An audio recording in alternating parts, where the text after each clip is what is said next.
اس نے پیچھے مڑ کر دیکھا تھا جب رمیز کو اتنی مہنگی گاڑی سے نکلتے دیکھ کر جمل کے تاثرات بدلے تھے۔ وہ واپس مڑتی دوبارہ چلنے لگی تھی جب رمیز نے اسے آواز دی تھی، جمل میری بات سنو۔ رمیز نے تیزی سے جا کر اس کا بازو پکڑنا چاہا تھا۔ جمل جب اچانک پیچھے مڑتی اس کا ارادہ سمجھ کر ایک سائڈ پر ہٹی تھی۔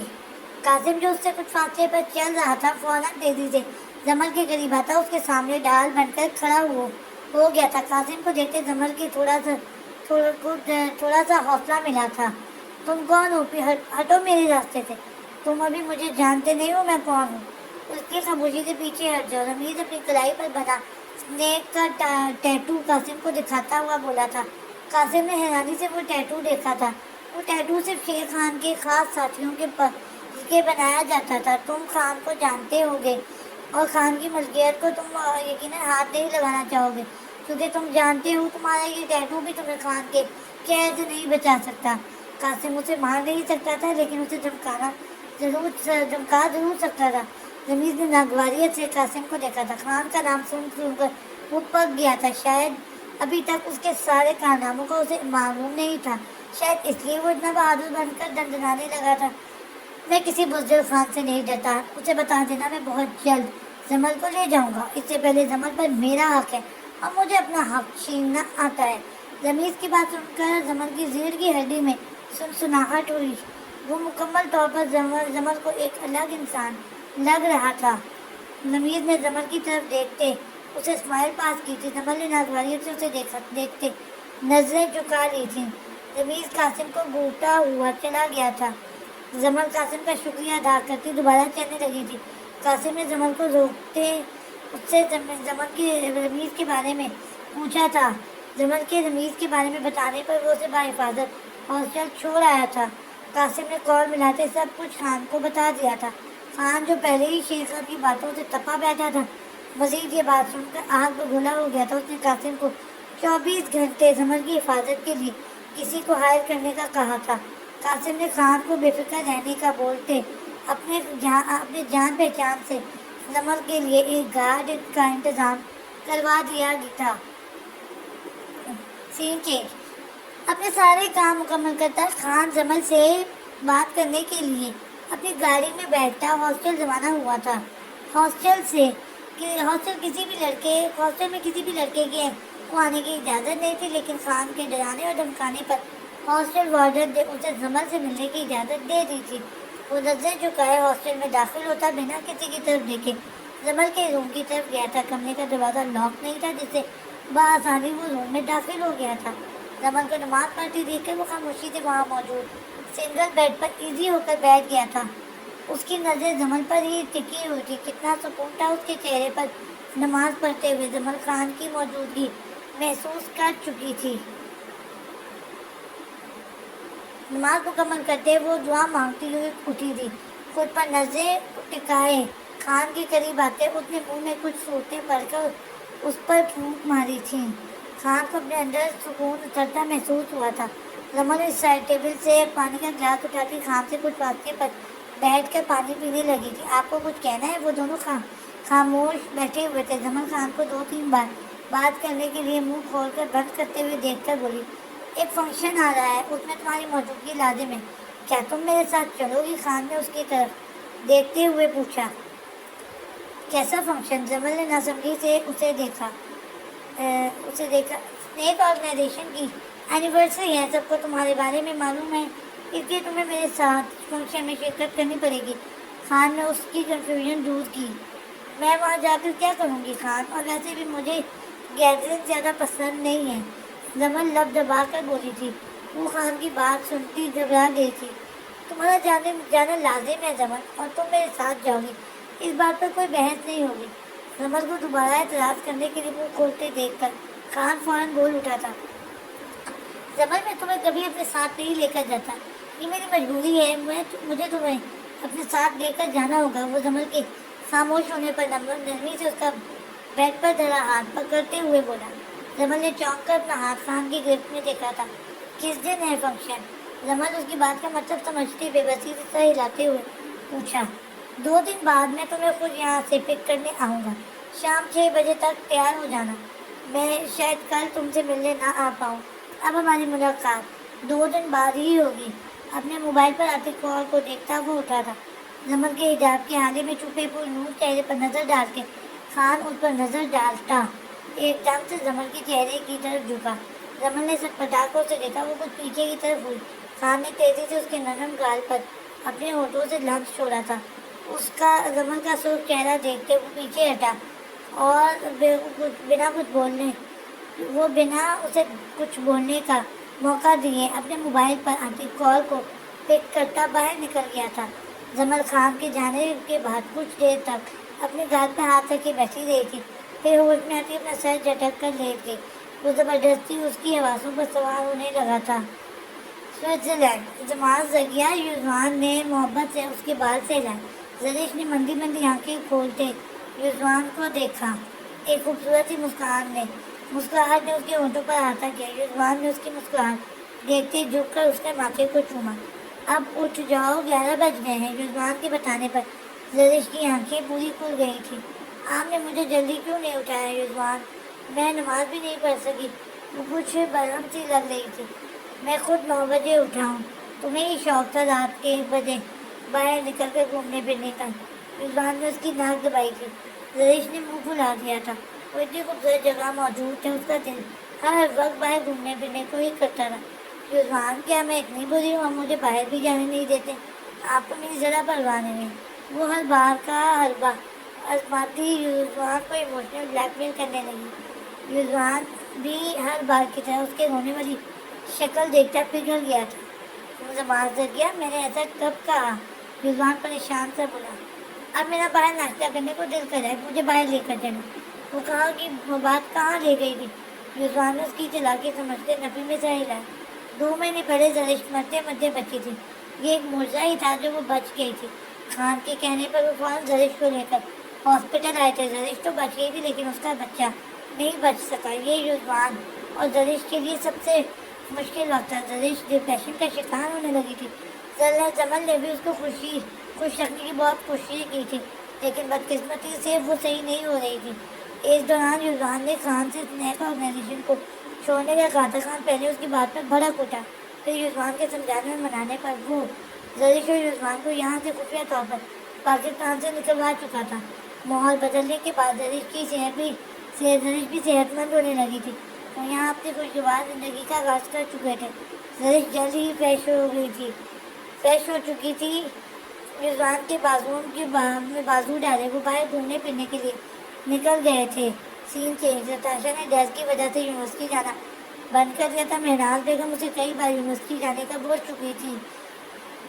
نتاشا کے دل میں ایک انجانا سا خوف بیٹھ گیا تھا. اگر وہ باہر گئی تو اسپن اسے پکڑ لے گا. نتاشا جلدی سے یونیورسٹی جانے کے لیے تیار ہو جاؤ. مہناز بیگم نے زبردستی نتاشا کو بیڈ سے اٹھایا تھا.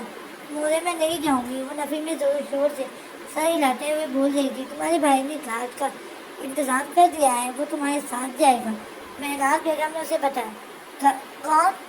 نتاشا نے چہرہ اٹھاتے ہوئے پوچھا. قاسم آ رہا ہے. مہناز بیگم نے اسے بتایا. وہ تھوڑا بہت ہی قاسم کے بارے میں جانتی تھی. مہناز بیگم کے کہنے پر وہ یونیورسٹی کے لیے تیار ہونے چلی گئی تھی. چادر لے کر اپنا بیگ اٹھاتے نیچے آئی تھی جہاں قاسم کھڑا اس کا انتظار کر رہا تھا. السلام علیکم لالا. نتاشا نے دھیمی آواز میں اس سے سلام کیا. وعلیکم السلام. قاسم نے اس کی طرف دیکھے بنا جواب دیا. قاسم کے ساتھ یونیورسٹی پہنچ کر گاڑی سے اترتے نتاشا کی نظر ماں پر پڑی تھی جو گاڑی سے اتر رہی تھی. زمان پر نظر پڑتے ہی اس نے اپنی نگاہیں پھیر لی تھی. وہاں اسے دیکھتے خوشی سے اس کے قریب آتی اس سے نہ آنے کی وجہ پوچھنے لگی تھی. زمان کی نظریں محسوس کرتے وہ پہلو بدل رہی تھی. ماں کا ہاتھ پکڑتی وہ کلاس لینے کے لیے چلی گئی تھی. زمان نے قاسم کو نتاشا کے پیچھے جاتے اپنی مٹھیاں بھیجی تھی. یہ کون ہے نتاشا؟ ماں نے اپنے پیچھے آتے قاسم کو دیکھتے ہوئے نتاشا سے پوچھا. وہ یہ میری حفاظت کے لیے ہیں. ہمارے ساتھ رہیں گے. ماں نے حیرانی سے نتاشا کو دیکھا تھا جس نے نظریں زمین کی طرف کر لی تھی. ماں بھی اس نے بھی بات کو زیادہ نہ گھریدا اور اس سے دوسری باتیں کرنے لگی تھی. سین چینج. سفید رنگ کی فل سلیو پاؤں تک میکسی پہنے جس پر ہلکا ہلکا کام ہوا تھا. اس کے ساتھ سفید حجاب اور نقاب کیے. زمن اپنے ہاتھوں کو مسلتے ہوئے کام کا انتظار کر رہی تھی.